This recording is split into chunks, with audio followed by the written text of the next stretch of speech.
বন্ধ কারখানা চালু এবং স্থবির অর্থনীতি চাঙা করতে ৬০,০০০ কোটি টাকার প্রণোদনা প্যাকেজ ঘোষণা করেছে বাংলাদেশ ব্যাংক। এর মধ্যে ৪১,০০০ কোটি টাকা বাণিজ্যিক ব্যাংকগুলো যোগান দেবে এবং বাকি ১৯,০০০ কোটি টাকা বাংলাদেশ ব্যাংকের পুনঃ অর্থায়ন তহবিল থেকে দেওয়া হবে। প্যাকেজের সবচেয়ে বড় ২০,০০০ কোটি টাকা বরাদ্দ রাখা হয়েছে বন্ধ কারখানা চালুর জন্য। এ তহবিল থেকে বেসরকারি খাত গড়ে ৭.৫% সুদে ঋণ পাবে।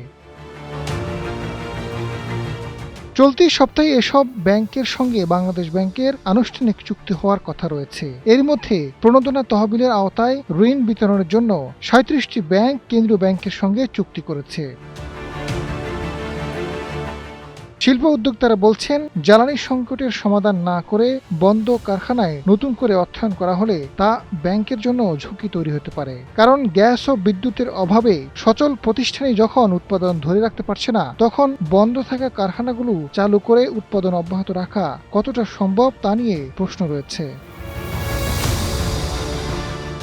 বিকেএমইর সভাপতি মোহাম্মদ হাতেম জানান, বন্ধ কারখানা চালুর চাইতে বর্তমানে যেসব প্রতিষ্ঠান চালু আছে কিন্তু বন্ধ হওয়ার পথে, সেগুলোকে আগে টিকিয়ে রাখা জরুরি। তা না হলে ব্যাংকগুলো আবারও ঝুঁকির মধ্যে পড়বে।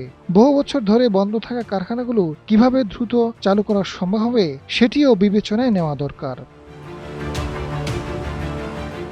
প্রণোদনা প্যাকেজে অর্থ দিতে সম্মত হওয়া ১৭টি ব্যাংকগুলোর মধ্যে রয়েছে Sonali, Agrani, Rupali, BRAC, City, Jamuna, Dutch Bangla, Mutual Trust, Uttara Prime, Bank Asia, NCC, Pubali Eastern, Mercantile Trust ও South East Bank. Azad Faruk, সময়ের আলো।